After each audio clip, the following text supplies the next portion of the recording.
కళ్ళలోన కన్నీళ్ళెంత కాలం, కష్టాల బాటలోనే సాగదు పయన, విడుదల సమీపించెను, నీకు వెలుగు ఉదయించును, విడుదల సమీపించెను, నీకు వెలుగు ఉదయించును. చెమ్మగిల్లు కళ్ళలోన కన్నీళ్ళెంత కాలం, కష్టాల బాటలోనే సాగదు పయనం, విడుదల సమీపించెను, నీకు వెలుగు ఉదయించును, విడుదల సమీపించెను, నీకు వెలుగు ఉదయించును.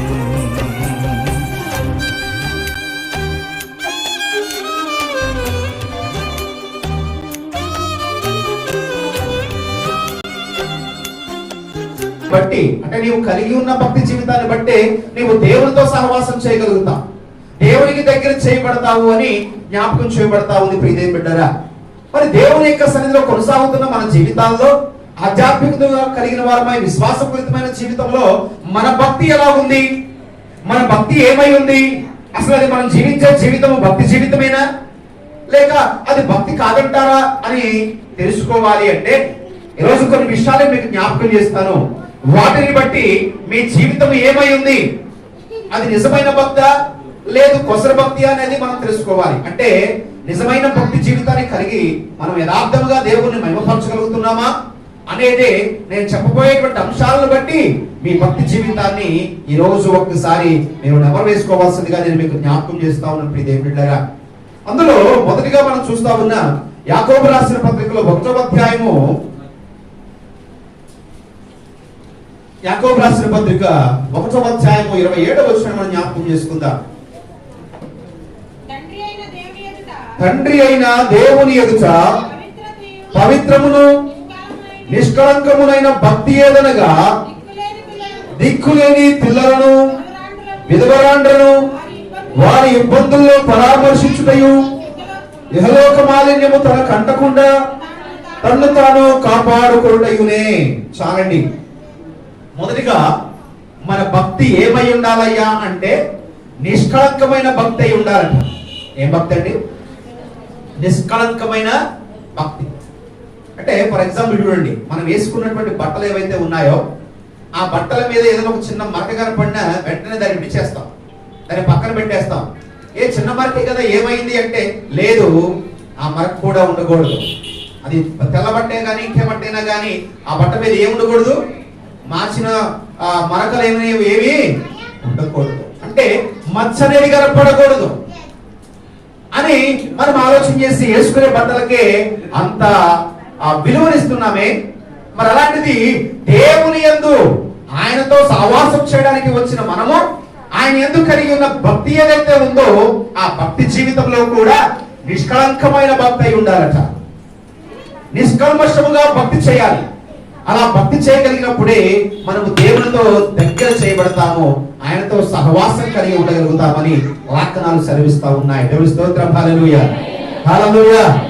కాబట్టి నా ప్రియ దేవుని బిడ్డలారా, ఇంకా చూడండి కింద మనం చూస్తా ఉన్న పవిత్రమును నిష్కళంకమైన భక్తి ఏదనగా దిక్కులేని పిల్లలు, ఎవరైతే ఆదరణ లేని వారుగా ఉన్నారో విధవరాండ్రై ఉన్నారో అట్టి వారందరినీ కూడా మనం ఏం చేయాలంట?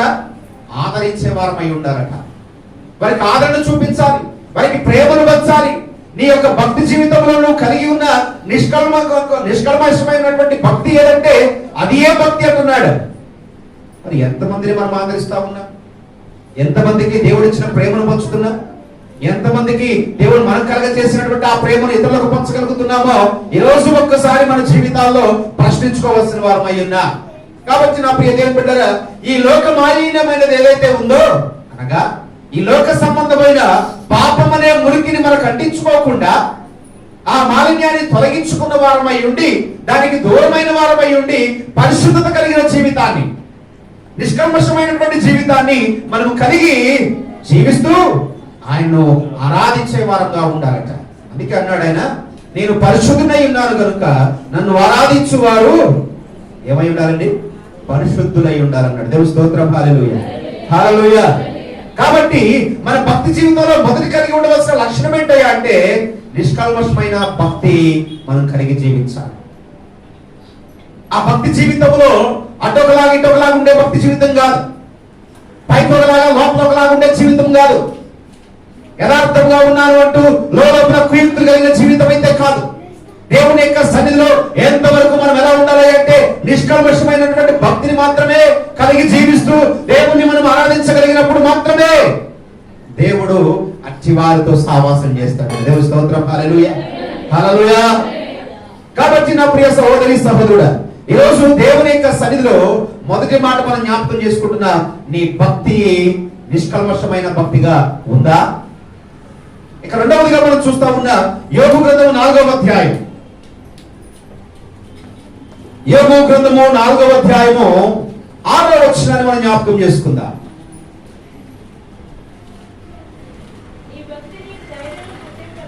నీ భక్తి నీకు ధైర్యమును పుట్టింపదా?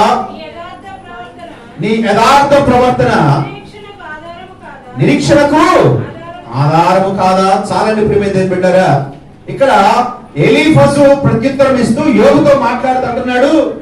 యోబు యొక్క భక్తి జీవితానికి తనకు గుర్తు చేస్తున్నాడు.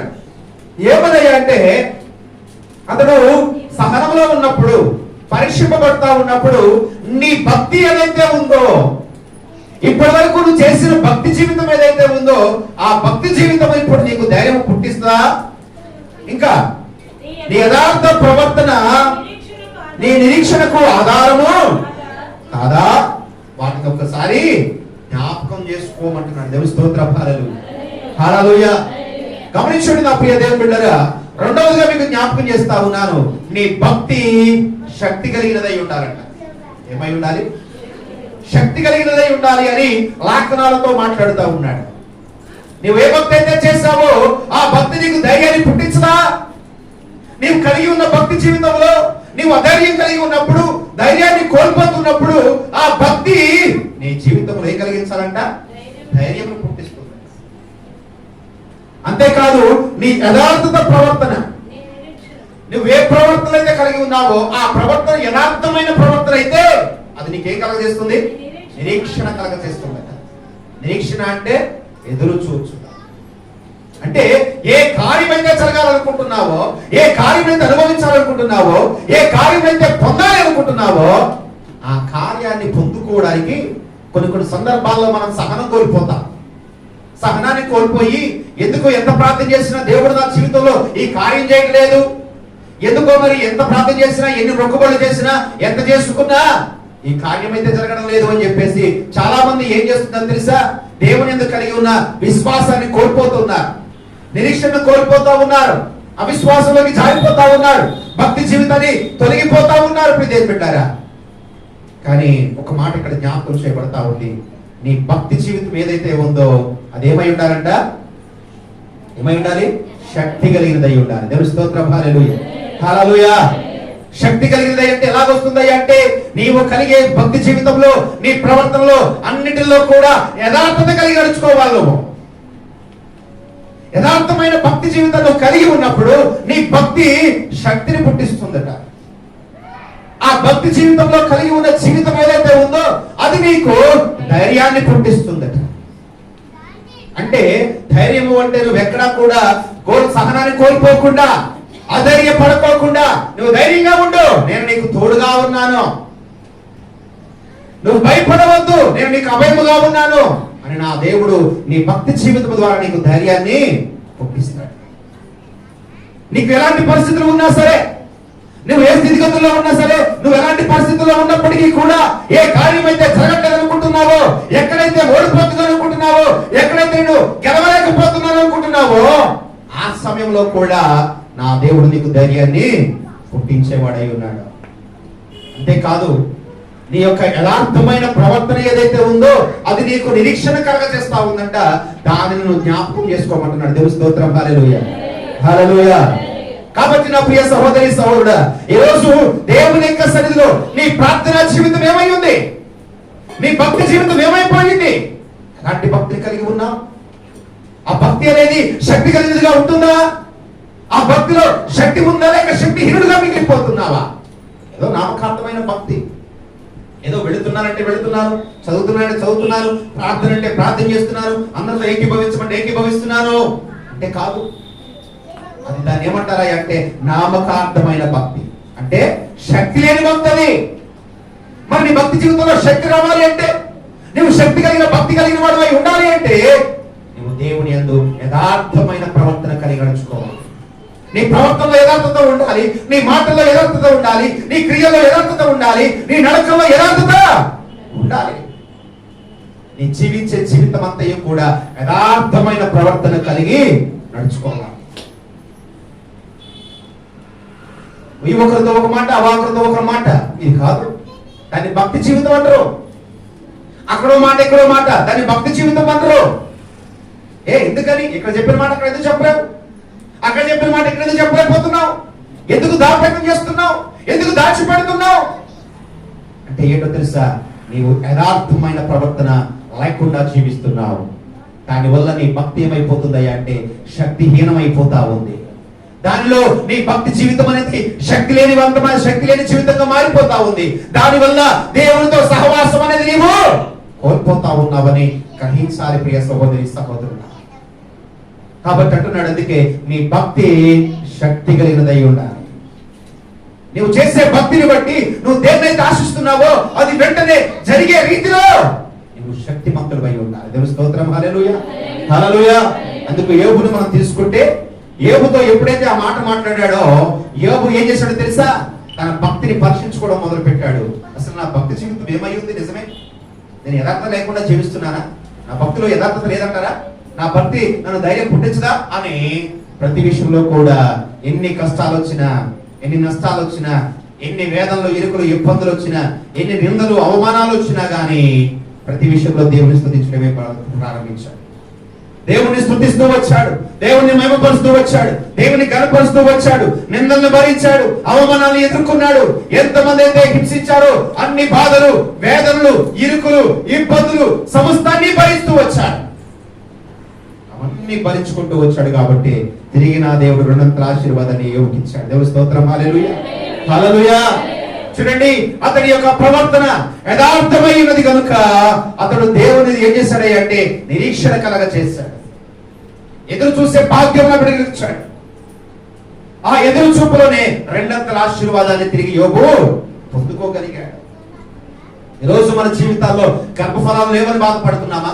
ఉద్యోగాలు లేవని బాధపడుతున్నామా? వ్యవసాయాలు పండలేదని బాధపడుతున్నావా? లేదు, ఎంత ప్రయాసపడినా మన సంపాదన వృధా అయిపోతుందని బాధపడుతున్నావా? అయితే నీ బాధను తొలగించి నీకు సంతోషాన్ని ఇవ్వడానికి నా దేవుడు సంసిద్ధుడై ఉన్నాడు. దేవుని స్తోత్రం, హల్లెలూయా హల్లెలూయా. నువ్వు దేని విషయంలో అయితే నిరీక్షణ లేని వాడుగా ఉన్నావో దాని విషయంలో నీ యథార్థమైన ప్రవర్తన బట్టి నీకు నిరీక్షణ కలగ చేసి నీ జీవితంలో సంతోషభరితమైన కార్యాలు చేయడానికి నా దేవుడు సంసిద్ధుడు. దేవుని స్తోత్రం, హల్లెలూయా.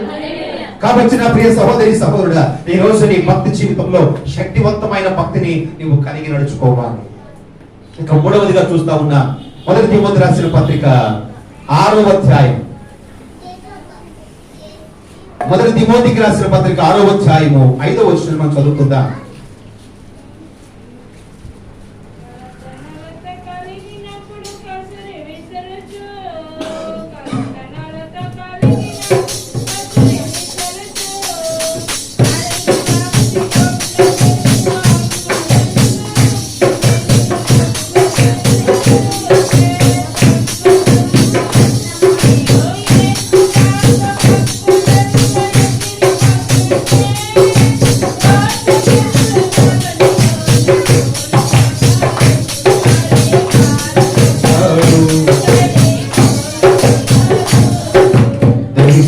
హల్లెలూయా హల్లెలూయా.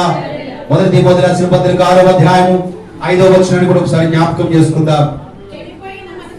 చెడిపోయిన మనసు కలిగి సత్యహీనులై దైవ భక్తి లాభ సాధనం అనుకోని మనుషుల వ్యర్థ వివాదములను కలుగుచున్నవి. సంతుష్టి సహితమైన దైవ భక్తి గొప్ప లాభ సాధనమై ఉన్నది. చాలండి ప్రియమైన దేవుని బిడ్డలారా, కింద ఏడో మాట కూడా మనం చూస్తా ఉన్నాం. మనం ఈ లోకంలోకి ఏమీ తేలేదు, దీనిలో నుండి ఏమియో తీసుకొని పోలేము అంటున్నాడు. దేవుని స్తోత్రం. చూడండి, మూడో విషయం మీకు జ్ఞాపకం చేస్తున్నాను. నీ భక్తి సంతుష్టి సహితమైన భక్తి అయి ఉండాలి.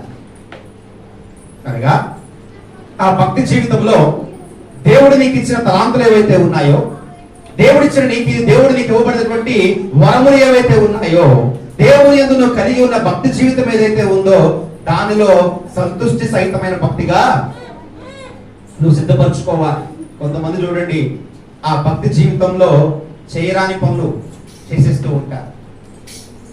ఆ భక్తిని అడ్డం పెట్టుకొని చేయకూడని పనులు చేస్తూ ఉంటారు.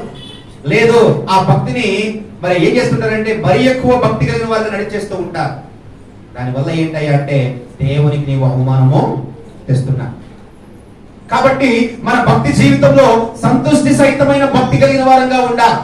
అంటే లోక సంబంధమైన వాటి కోసం ఆరాటపడకూడదు, లోక సంబంధమైన పేరు ప్రఖ్యాతుల కోసం ప్రయాసపడకూడదు, లోక సంబంధమైన పేరు కోసం, లోక సంబంధమైన ధనం కోసం, గొప్పల కోసం మనం పరుగులు పెట్టకూడదు. దేన్ని అడ్డం పెట్టుకొని? దేవుని యొక్క భక్తి జీవితాన్ని అడ్డం పెట్టుకోవాలి. ఎంతమంది లేరండి వాడు అలాంటి వాడు? చూడట్లేదా? మన కళ్ళ ముందు కనపట్లేదా? ఎంతమంది జీవితాల్లో మనం చూస్తున్నామో ఒకసారి మీరు ఆలోచించండి. నా ప్రియ దేవుని బిడ్డ, జ్ఞాపకం చేస్తున్నా. అందుకంటాడు, నీ భక్తి జీవితం ఏదైతే ఉందో దానిలో నువ్వు సంతుష్టపడాలి. సంతుష్ట సహితమైన భక్తిని మాత్రమే నీవు కలిగి ఉండాలి. అటువంటి భక్తిని నువ్వు చేయాలి అంటున్నాడు. దేవుని స్తోత్రం. హల్లెలూయా, హల్లెలూయా. చూడ మాట కూడా స్పష్టంగా జ్ఞాపకం చేస్తున్నాడు. సంతుష్టి సహితమైన దైవ భక్తి దాని వల్ల నీకు గొప్ప లాభ సాధనం అయ్యిందంట. దాని వల్లే లాభం దేవుడు నీకు కలుగజేస్తాడు. అలాంటి భక్తి మాత్రం నువ్వు కలిగి ఉంటే చాలు. ఆ భక్తి జీవితంలోనే నీకు ఏది గొప్ప, ఏది లాభమో దాన్ని నీకు అనుగ్రహింప చేస్తాడు. దేవుని స్తోత్రం. హల్లెలూయా, హల్లెలూయా. నాకంటే గొప్పోడు లేడు, నేను పాడినట్టుగా ఎవడు పాడలేడు, నేను మాట్లాడినట్టుగా ఎవడు మాట్లాడలేడు, నేను చేసినట్టుగా ఎవడు ప్రార్థన చేయడు అని నాలో నేను విరవీగాను అనుకోండి, దాన్ని ఏమంటారు తెలుసా? నీ భక్తి జీవితంలో నీవై గర్వపడుతున్నావు.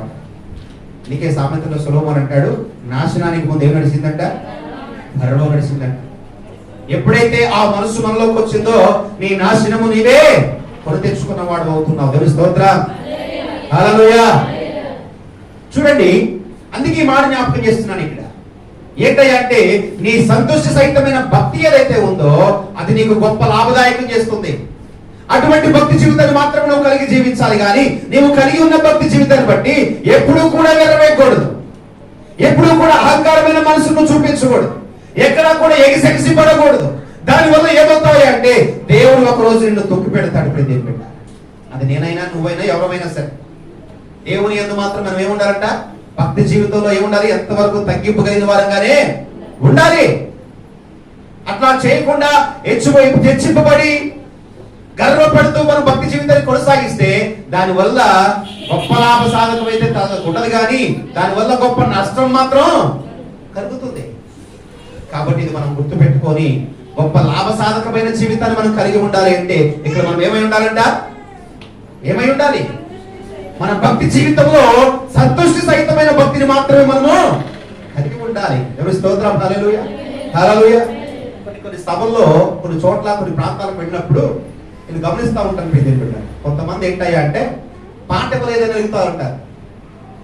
పాటలు ఇవ్వలేదని అడిగే వాళ్ళు ఉన్నారు, లేక అక్కడ ప్రిఫరెన్స్ ఇవ్వలేదని అడిగే వాళ్ళు ఉన్నారు. చాలా చోట్ల నేను చూస్తూ ఉన్నాను, అనేక చోట్ల. ఒక చోట ఒక మీటింగ్కి వెళ్ళినప్పుడు అయితే దాని గురించి పెద్ద గొడవ అయిపోయింది, పెద్ద రాద్ధాంతం కూడా అయింది. కేవలం ఆ వ్యక్తి కూడా సంఘ వ్యక్తి అయితే కాదు, ఆ పాస్టర్ గారికి ఎవరు అంటే స్నేహం అంతే. ఆ స్నేహంలో వారు కలిగి ఉన్న సహవాసాన్ని బట్టి ఆ మీటింగ్ పిలిచాడు. మీటింగ్ పిలిచిన తర్వాత ఏం జరిగింది అంటే పాటలు పాడడానికి ఎవరు పెడితే వాళ్ళు వస్తున్నారు. మాకు ఇవ్వండి అవకాశం, మాకు ఇవ్వండి అంటే ఈ బయట ఉన్న వ్యక్తికి ఇద్దామనే ఉద్దేశంతో ఆ సహవాసిగా ఉన్నటువంటి వ్యక్తిని ఈయన పక్కన పెట్టి వచ్చిన వాళ్ళందరికీ అవకాశాలు ఇచ్చుకుంటూ వెళ్ళిపోయాడు.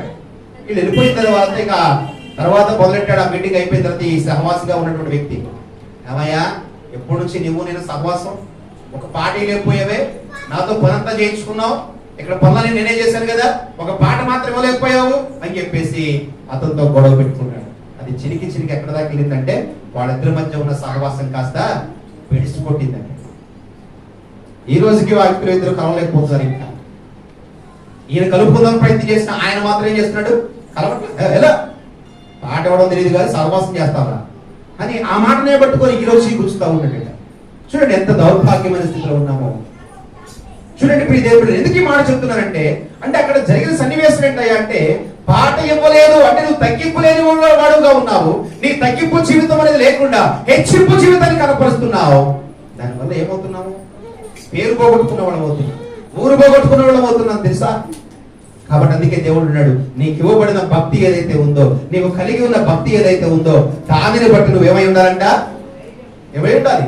సంతుష్టి సహితంగా దాన్ని కలిగి ఉండాలంట.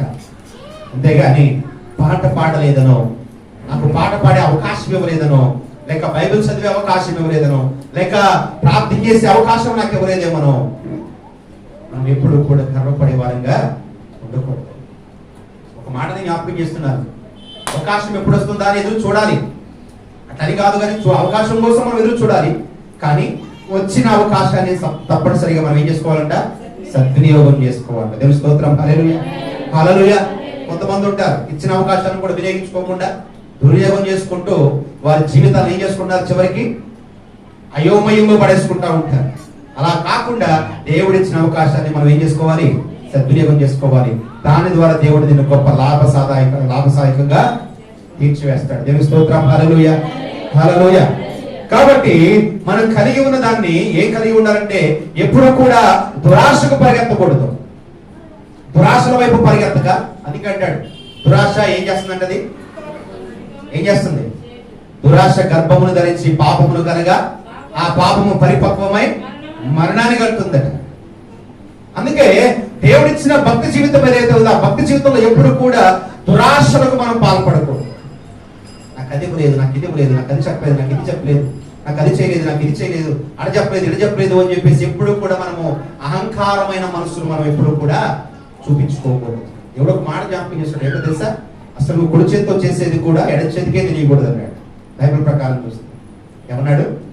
ఈ చేతితో చేసేది ఈ చేతికి తెలియకూడదని చెప్పాడు. అంటే మనం చేసే పని ఏదైతే ఉందో దాన్ని అక్కడే మర్చిపోవాలి. చేసిన పని ఏదైనా, చేసిన కార్యం ఏదైనా దాన్ని అక్కడే విడిచిపెట్టాలి, మర్చిపోవాలి అంతే. తర్వాత దాన్ని గొప్పగా మనం అక్కడ చేసాం, ఇక్కడ చేసాం, అది చేసాం, ఇది చేసాం అని చెప్పుకుంటే దానివల్ల ఇక్కడ నీకు పేరు వచ్చిందేమో కానీ పరలోక రాజ్యంలో పేరు ఉండదు. ఇక్కడ నీకు పేరు వస్తుంది, అనేక మంది మధ్య పేరు వస్తుంది. అమ్మో పలానా వ్యక్తి ఎలా చేశారంట, పలానా వ్యక్తి అలా చేశారంట, ఇక్కడ అందరూ చెప్పుకుంటారు. దానివల్ల ఏమైందయ్యా అంటే నువ్వు చేసిన పనికి ఫలము అనేది అక్కడ లాస్ అయిపోతున్నావు. అక్కడ రాయబడింది ఆ పేరు. ఇది మనం గుర్తుపెట్టుకుంటే చాలు.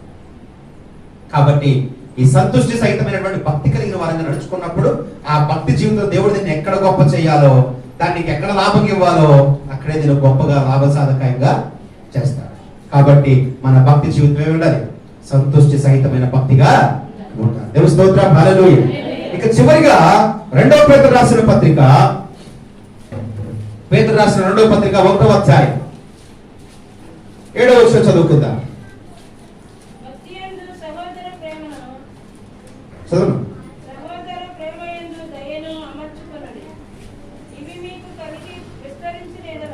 చూడండి అక్కడ భక్తి యందు సహోదర ప్రేమను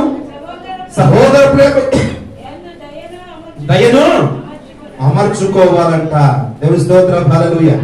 చూడండి దయను అనే మాటకు ఫుట్బోర్డ్ ఏమని అర్థమించింది? ఫుట్బోర్డ్ చూడండి కింద మూల భాషలో ప్రేమను అని జ్ఞాపకం చేయబడతా ఉంది. అంటే దేవుని యొక్క భక్తి జీవితంలో మనము ప్రేమ కలిగిన భక్తిని కలిగి ఉండాలంట. ప్రేమ కలిగిన భక్తి అంటే మన విశ్వాసపు జీవితంలో ఒకరి పట్ల ఒకరము ప్రేమను కలిగిన వారంగా, ప్రేమను పంచుకునే వారంగా ఉండాలి కానీ ద్వేషించుకునే వారంగా ఎంత మాత్రమో ఉండకూడదు. అంటే దాని అర్థం ఏంటయ్యా అంటే దేవుని యొక్క సహవాసంలోకి వచ్చేసరికి, దేవుని యొక్క సన్నిధిలో నీ విశ్వాసపు జీవితం ఏదైతే ఉందో ఆ యొక్క విశ్వాసపు జీవితంలో దేవుని యొక్క వాక్యమును విని ఆ వాక్యానుసారంగా ఎంతో ప్రేమను మూట కట్టుకుంటున్నావు, ఎంతో ప్రేమను సంపాదించుకుంటున్నావు. ఆ సంపాదించుకున్న ప్రేమ ఏదైతే ఉందో అది నీలో దాచిపెట్టుకోవడం కాదు కానీ ఇతరులకు కూడా నీవు పంచిపెట్టేవాడుగా ఉండాలి. దేవుడి రోజు ఈ వాక్యంలో నాతో మాట్లాడాడు, నా జీవితంలో ఈ కార్యం చేశాడు, నీ జీవితంలో కూడా నా దేవుడు కార్యం చేస్తాడు. ఇప్పుడు నువ్వు దేవుని యొక్క మాటకు లోబడ్డప్పుడు, నువ్వు దేవుని యొక్క వాక్యాన్ని ప్రేమించినప్పుడు, ఆ ప్రేమను పొందుకున్నప్పుడు నీ జీవితంలో కూడా కార్యం జరిగిస్తాడు. మరి ఇతరులకు నువ్వు ప్రేమను పంచేవాడుగా ఉండాలి. అలాంటి ప్రేమ కలిగిన వారంగా ఉన్నప్పుడు మన భక్తి జీవితంలో మనము వర్ధిల్లింపబడతామంట. దేవుని స్తోత్రం. హల్లెలూయా, హల్లెలూయా. అంతేకాదు యోహాను రాసిన మొదటి పత్రిక 4వ అధ్యాయము 20వ వచనం కూడా చదువుకుందాం. ఎవడైనను నేను దేవుణ్ణి ప్రేమించుచున్నాను అని చెప్పి తన సహోదరుని ద్వేషించిన యెడల అతడు ఏమవుతాడంట? అర్థమైందండి మీకు ఈ మాట? దానికి వివరించక్కర్లా మనం. ఏమండి, ఎవడైనాను నేను దేవుడిని ప్రేమిస్తున్నాను, దేవుడు అంటే నాకు ఎంతో ఇష్టం, దేవుడు అంటే నాకు చాలా ఇష్టం అని చెప్పి పక్క వాళ్ళని మనం ద్వేషించామనుకోండి, మన తోటి వారిని ద్వేషించామనుకోండి, మన కుటుంబీకులను ద్వేషించామనుకోండి, దాన్ని ఏమవుతాం మనం? ఇక్కడ అబద్ధికులం అవుతామంట. అంటే దాని అర్థం ఏంటయ్యా అంటే, దేవుని ప్రేమించడం అంటే అర్థం ఏంటంటే మొదటిగా నీ తోటి వారిని ప్రేమించగలగా, తాను చూచిన సహోదరుని ప్రేమింపనివాడు తాను చూడని దేవుణ్ణి ప్రేమింపలేడు. దేవుని స్తోత్రం. హల్లెలూయా. నిజమే, నీకు ఎదురుగా కనపడుతున్న వాడిని నువ్వు ప్రేమించలేవు. నీకు ఎదురుగా ఉన్నా, నీ పక్కనగా ఉన్నా, లేదా నీ బంధువై ఉన్నా, నీ తోటి వారైనా, నీ రక్త సంబంధికులైనా వారిని ప్రేమించలేకపోతున్నావు, వారికి నీ ప్రేమను పంచలేకపోతున్నావు. అలాంటిది కనపడిన దేవుడిని నువ్వు ఎలా ప్రేమించగలవు? ఆయన ఆత్మనై ఉన్నాడు అన్నాడు. ఆత్మనై ఉన్న దేవుడు ప్రేమించాలి అంటే మొదటిగా నీకు కనబడుతున్న నీ స్వరూపంలో, నీ పోలిక చొప్పున నీ తోడుగా ఉన్నటువంటి వ్యక్తులను ప్రేమించగలగాలి, నీ పక్క వారికి ప్రేమ పంచగలగాలి, నీ ఎదుటి వారికి ప్రేమ పంచగలగాలి. అప్పుడే నువ్వు దేవుణ్ణి ప్రేమించగలుగుతావు. దేవుని స్తోత్రం. హల్లెలూయా, హల్లెలూయా. కాబట్టి నా ప్రియ దేవుని బిడ్డలారా, ఈరోజు ఈ దేవుని మాటలు విన్నటువంటి మన జీవితాల్లో తప్పనిసరిగా ప్రేమ కలిగిన భక్తిని మనం జీవించాలి. ప్రేమను పంచే భక్తి కలిగిన వారమై ఉండాలి. అది ఏ నీ భక్తి? కాబట్టి ఈ రోజు నీ భక్తి జీవితం ఎలాగుంది? చాలా మంది అనుకుంటా ఉంటారు భక్తి అంటే ఏంటి అంటే దేవుని యొక్క సన్నిధికి వెళ్ళి దేవుని సన్నిధిలో మౌనంగా ఉండి ఆ 2 గంటలు చక్కగా కూర్చొని మరలా తిరిగి వచ్చేయడమే భక్తి అనుకుంటారు. ప్రార్థన ఎక్కడంటే అక్కడికి వెళ్తే భక్తి అనుకుంటారు. పాటలు బాగా పాడితే భక్తి అనుకుంటారు. మరి అలాగే ఆ దేవుడి తలాంతులు చక్కగా ఘనంగా వినియోగించగలిగితేనే భక్తి అనుకుంటారు. దీన్నే భక్తి అనుకుంటారు చాలా మంది. అదంతా ఏంటంటే నీ విశ్వాసాన్ని అభివృద్ధి చేసుకోవడానికి దేవుడు నీకు ఇచ్చిన తలాంతులు ఏం చేస్తున్నావు?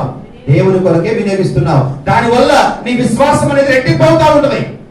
అయితే దేవుని యందు కలిగి ఉన్న ప్రేమ నువ్వు ఎప్పుడు వ్యక్తపరుస్తున్నావు? దేవుని యందు కలిగి ఉన్న భక్తి ఎప్పుడు నీ జీవితంలో కనబడుతుందయ్యా అంటే, నేను చెప్పబడిన ఈ మాటలన్నీ నువ్వు కలిగి ఉన్నప్పుడు 4 విషయాలు మీకు జ్ఞాపకం చేశాను. మొదటిది, నిష్కళంకమైన భక్తి కలిగి ఉండాలి. 2, శక్తి కలిగిన భక్తి అయి ఉండాలి. 3, సంతుష్టి సహితమైన భక్తి కలిగిన వారై ఉండాలి. 4వది, ప్రేమ కలిగిన భక్తి అయి ఉండాలి. ఈ 4 విషయాలు నీ జీవితంలో నువ్వు అనుసరించగలిగితే అది ఏ నిజమైన భక్తి. మీరు గమనించినట్టు హైందవ కుటుంబాన్ని మనం తీసుకుంటే, హైందవ కుటుంబాల వాళ్ళలో ఉన్నటువంటి భక్తి వాస్తవానికి చెప్పాలి అంటే క్రైస్తవ జీవితంలో కనపడదు.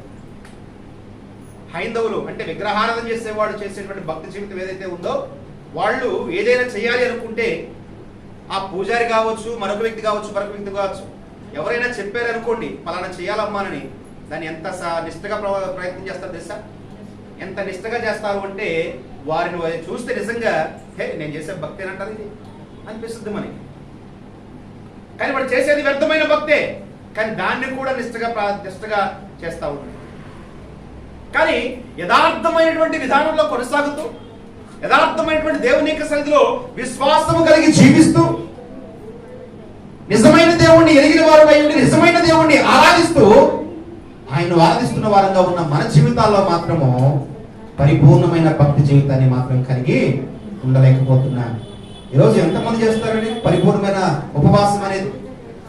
మీరు చేసే ఉపవాసాల్లో సంపూర్ణంగా పరిపూర్ణంగా ఎంతమంది నిష్ఠగా చేయగలుగుతున్నారు ఆ ఉపవాసాన్ని చెప్పగలరా మీరు ఎవరైనా? అసలు ఉపవాసం అంటే ఏంటో చెప్పగలరా? ఏమండి, ఉపవాసం అంటే ఏంటంటే పొద్దున్న టిఫిన్, మధ్యాహ్నం భోజనం మానేయడమే 3 గంటల వరకు, తర్వాత మళ్ళీ ఏదో ఒకటి తినేస్తే ఉపవాసం అయిపోయింది ఆ రోజు, అంతేనా? చూడండి, నువ్వు దేన్నైతే మానేయాలి అనుకున్నావో మంచిదే, మానేస్తావు. నీ కడుపును మార్చుకుంటున్నావు దేని కొరకు?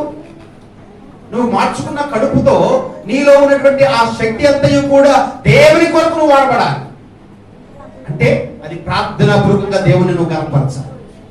ఆ ఉపవాసపు సమయంలో నువ్వు ఎంతగా అయితే దేవుని సన్నిధిలో కనిపెడుతూ దేవుని కనపరుస్తావో అది ఏ నిజమైన ఉపవాసం.